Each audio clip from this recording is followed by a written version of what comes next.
Opening statement. Magandang umaga po sa inyong lahat.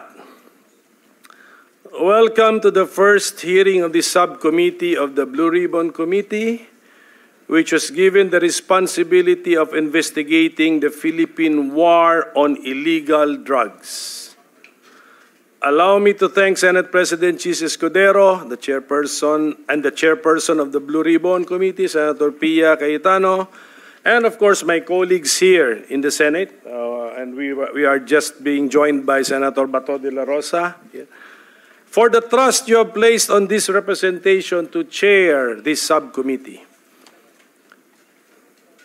Our assignment will not be an easy task. I shall conduct this investigation without fear or favor, and I will simply follow the evidence.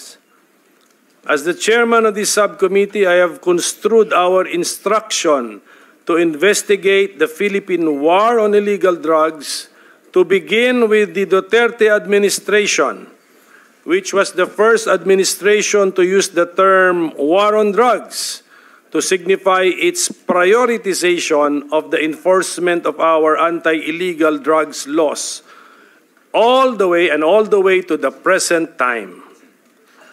Under our Senate rules, the Blue Ribbon Committee has jurisdiction over matters relating to investigation of malfeasance, misfeasance, and nonfeasance in office by officers and employees of the government.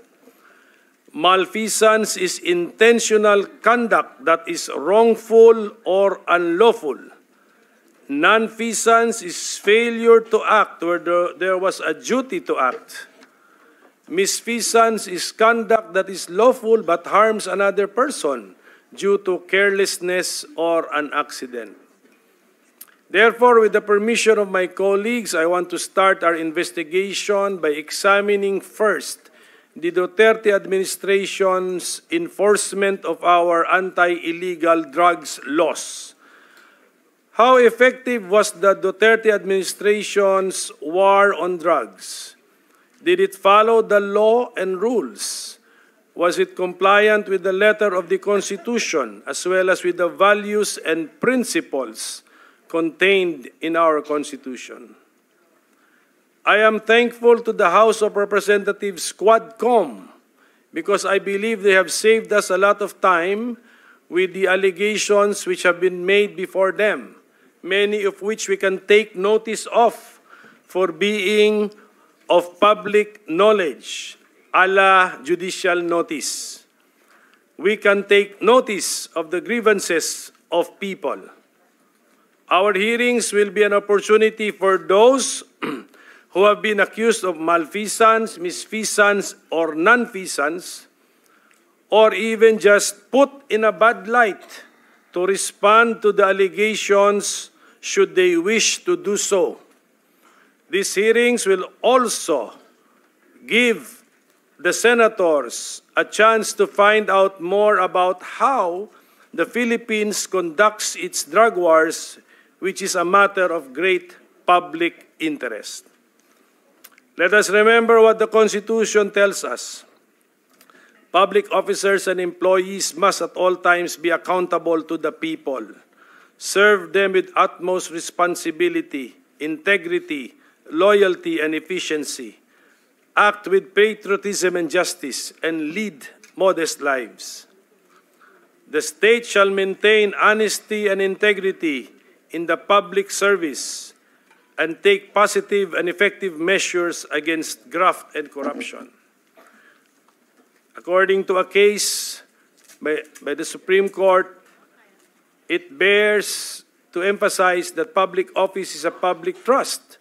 Thus, public officers are exhorted to, at all times, serve the public with transparent accountability. So, let us all keep an open mind. Let us follow the evidence. With thousands of deaths caused by the Duterte administration's war on drugs, we have caused one death too many. Sobrang dami naman ata niyan para sabihin lamang na nanlaban lahat. We don't even have the death penalty on our statute books.